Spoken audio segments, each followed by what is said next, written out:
Welcome to steno ज्ञान point. दोस्तों, आपके यूट्यूब चैनल स्टेनो ज्ञान पॉइंट में आपका बहुत बहुत स्वागत है। दोस्तों, इस वीडियो के माध्यम से आपके लिए लेकर आए हैं दो टाइप की एडिटोरियल डिक्टेशन। जो अपनी फर्स्ट टाइप की डिक्टेशन होगी 70 शब्द प्रति मिनट की डिक्टेशन होगी, और जो दूसरी डिक्टेशन होगी वो 80 शब्द प्रति मिनट की एडिटोरियल डिक्टेशन होगी। दोस्तों, डिक्टेशन अच्छी लगे तो वीडियो को लाइक करें, और अगर आप हमारे चैनल पर फर्स्ट बार विजिट कर रहे हैं तो हमारे चैनल को सब्सक्राइब शेयर जरूर कर लें, और साथ ही बेल आइकन को प्रेस कर लें ताकि आने वाले डिक्टेशन चैनल से संबंधित वीडियोज़ की नोटिफिकेशन आपको सबसे पहले प्राप्त हो सके। और दोस्तों, हम आपके लिए रोज़ाना ऐसी ही बहुत महत्वपूर्ण अनेक टाइप की डिक्टेशन लेकर आते हैं, तो ऐसे में हमारे चैनल को सब्सक्राइब कर लें। तो दोस्तों, चलो डिक्टेशन स्टार्ट करते हैं जस्ट 5 सेकंड बाद।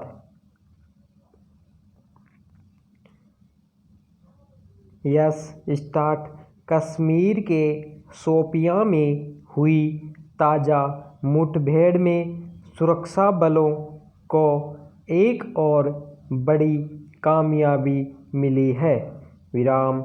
खबरों के मुताबिक इसमें 9 आतंकी मारे गए, जिसमें कुलगाम और पुलवामा में हिजबुल का कमांडर फारूक अहमद भट्ट भी शामिल है। विराम।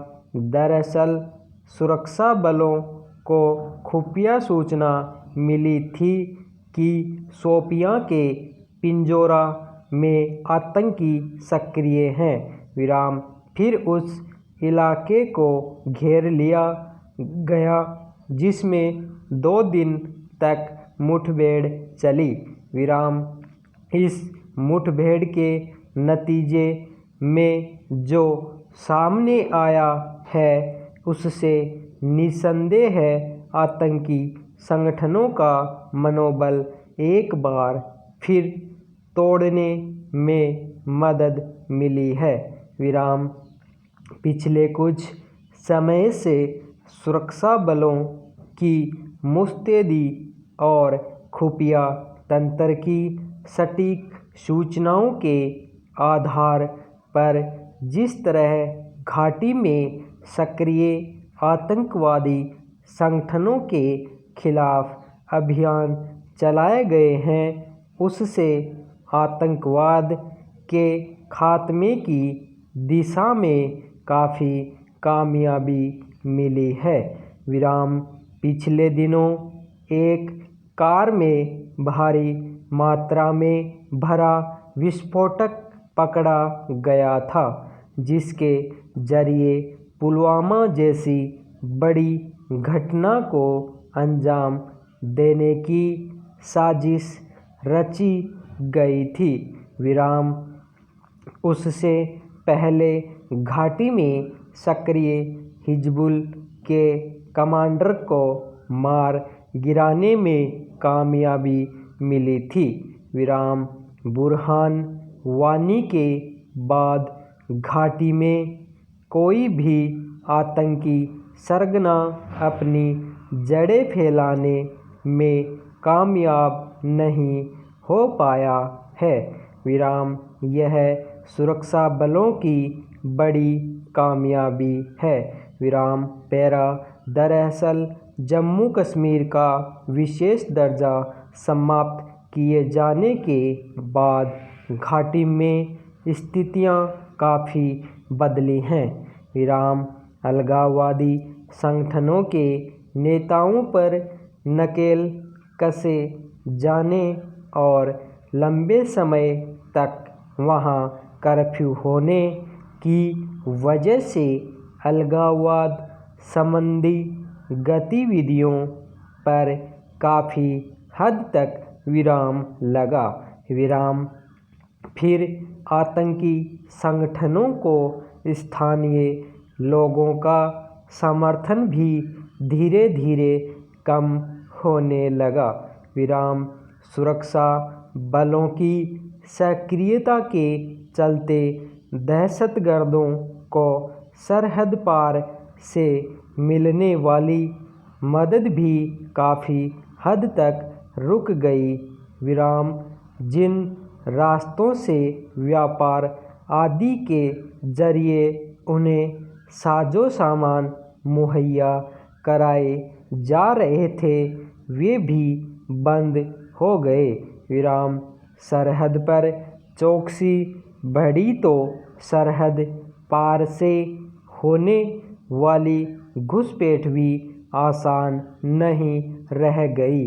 विराम फिर एक के बाद एक अनेक आतंकी साजिशों को नाकाम कर दिया गया। विराम इसी तरह घाटी में युवाओं को बरगला कर उनके हाथ में बंदूक थमाने की आतंकी साजिशों पर भी विराम लगा।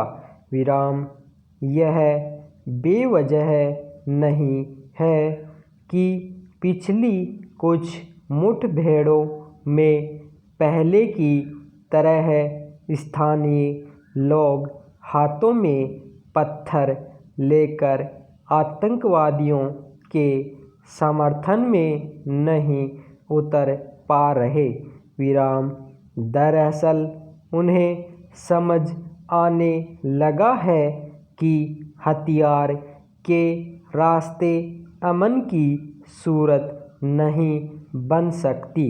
विराम इसके अलावा आतंकवादी संगठनों ने जिस तरह स्थानीय लोगों को भयभीत करके युवकों को पुलिस और फौज में भर्ती होने से रोकने का प्रयास किया और कई ऐसे नौजवानों को मार डाला जो सुरक्षा बलों में भर्ती हो गए थे।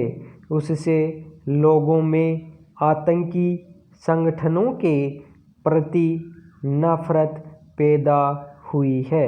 विराम पैरा यह छिपी बात नहीं है कि कश्मीर घाटी में आतंकवाद की जड़ें पाकिस्तानी ठिकानों से फैलती रही हैं। विराम सरहद पार के प्रशिक्षण शिविरों में तैयार कर आतंकवादियों को घाटी में घुसपैठ कराई जाती रही है। विराम यही वजह है कि जम्मू कश्मीर से अनुच्छेद 370 हटने के बाद पाकिस्तान की तरफ से होने वाले संघर्ष विराम का उल्लंघन काफ़ी बढ़ गया है। विराम इस तरह आतंकवादियों को भारतीय सीमा में प्रवेश कराने का प्रयास किया जाता है। विराम मगर हर बार सुरक्षा बलों ने पाकिस्तानी सेना और खुफिया एजेंसी की ऐसी गतिविधियों को काफ़ी हद तक नाकाम किया है। विराम हालांकि यह भी सच है कि तमाम चौकसी और सख्ती के बावजूद आतंकवादियों को पूरी तरह ख़त्म नहीं किया जा सका है। विराम फिर भी मुठभेड़ों में लगातार आतंकियों के मारे जाने और उनके ठिकानों को नष्ट किए जाने से धीरे धीरे उनके बचे खुचे आधार तेज़ी से ख़त्म हो रहे हैं। विराम अब दोस्तों अपनी डिक्टेशन स्टार्ट होगी 80 शब्द प्रति मिनट की एडिटोरियल डिक्टेशन जस्ट 5 सेकंड बाद। Yes start. ऐसे दौर में जब समूची दुनिया में डॉक्टरों और अस्पतालों की अहमियत को स्वीकार किया जा रहा है और उनके प्रति सम्मान जाहिर करने के लिए आम लोगों से लेकर सरकार तक की ओर से विशेष गतिविधियां आयोजित की जा रही हैं, तब किसी अस्पताल में एक लाचार मरीज के साथ अमानवीय बर्ताव बेहद तकलीफदेह लगता है। विराम मध्य प्रदेश में शाहजहाँपुर में के एक निजी अस्पताल में 80 वर्षीय वृद्ध मरीज के साथ अस्पताल प्रबंधन ने जो किया वह एक बारगी किसी भी संवेदनशील इंसान को स्तब्ध कर दे सकता है। विराम खबरों के मुताबिक अस्पताल में भर्ती कराए गए बुजुर्ग के पाँव को बेड से इसलिए बांध दिया गया कि उनके परिजन इलाज का बिल चुकाने में असमर्थ थे। विराम यह रकम सिर्फ 11,000 रुपये थी। विराम परिजनों ने पहले 5,000 रुपये जमा किए थे, लेकिन यह राशि वे नहीं चुका सके थे। विराम अंदाज़ा लगाया जा सकता है कि जिस परिवार के पास यह रकम भी चुका पाने का सामर्थ्य नहीं है, उसकी आर्थिक हैसियत क्या होगी। विराम ऐसे में यह शायद अलग से बताने की ज़रूरत नहीं होनी चाहिए कि न केवल नियमों के मुताबिक बल्कि मानवीय आधार पर भी अस्पताल प्रबंधन और डॉक्टरों को उसके साथ कैसे पेश आना चाहिए था।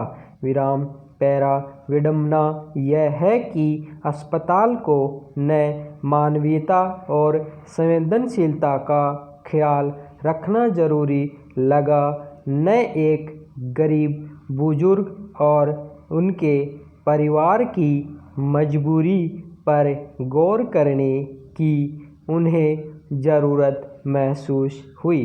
विराम जब इस खबर के सुर्खियों में आने के बाद चौतरफा आलोचना होने लगी, तब जाकर सरकार ने कार्रवाई की। मैनेजर पर मुकदमा हुआ, अस्पताल को सील कर दिया गया।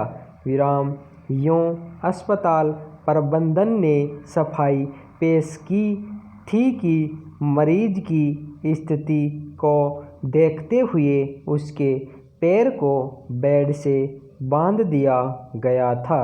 विराम सवाल है कि ऐसी कौन सी बीमारी है जिसका इलाज करने के लिए सभी संसाधनों से लैस होने का दावा करने वाले किसी निजी अस्पताल को मरीज के पांव बेड से बांधने की ज़रूरत पड़ती है। विराम क्या ऐसा कहकर खुद अस्पताल अपने प्रबंधन और इलाज के तौर तरीके और उनकी गुणवत्ता को कठघरे में नहीं खड़ा कर रहा है।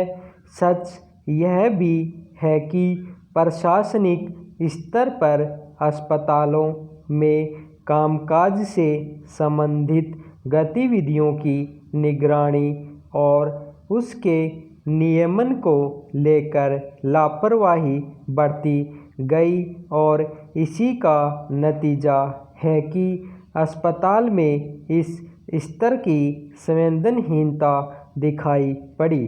विराम पैरा हाल ही में सुप्रीम कोर्ट ने कोरोना वायरस के संक्रमण की जांच और इलाज से संबंधित एक याचिका की सुनवाई के दौरान यह साफ कहा कि ऐसे तमाम अस्पताल हैं जिन्हें सरकार की तरफ से मुफ्त में या बेहद मामूली दरों पर ज़मीन दी गई है। विराम दरअसल जनकल्याण के नाम पर मुफ्त या मामूली कीमत पर ज़मीन देने के पीछे सरकार का मकसद यह होता है कि वहाँ गरीब तबकों के वैसे मरीजों का इलाज मुफ्त या नाममात्र के शुल्क पर हो सकेगा, जिनके पास पर्याप्त पैसे नहीं होते हैं। विराम मगर सरकार से इस तरह की सुविधा हासिल करने के बाद शायद ही किसी निजी अस्पताल में गरीब मरीजों के इलाज को लेकर जरूरी स्तर की संवेदनशीलता दिखाई जाती है। विराम यह जीवन बचाने के हुनर को सिर्फ मुनाफा कमाने का कारोबार बना देने जैसा है, जो कई बार बेहद अमानवीय शक्ल में सामने आता है। विराम यह ध्यान रखने की ज़रूरत है कि चिकित्सा पैसे से जुड़ी नैतिकता और लोगों का इसमें विश्वास और सम्मान तभी तक बना रह सकता है जब पैसे को एकमात्र विकल्प मानने के बजाय इसमें मानवीय और संवेदना के तकाजे पर मरीजों का इलाज प्राथमिक दायित्व समझा जाए। विराम। धन्यवाद।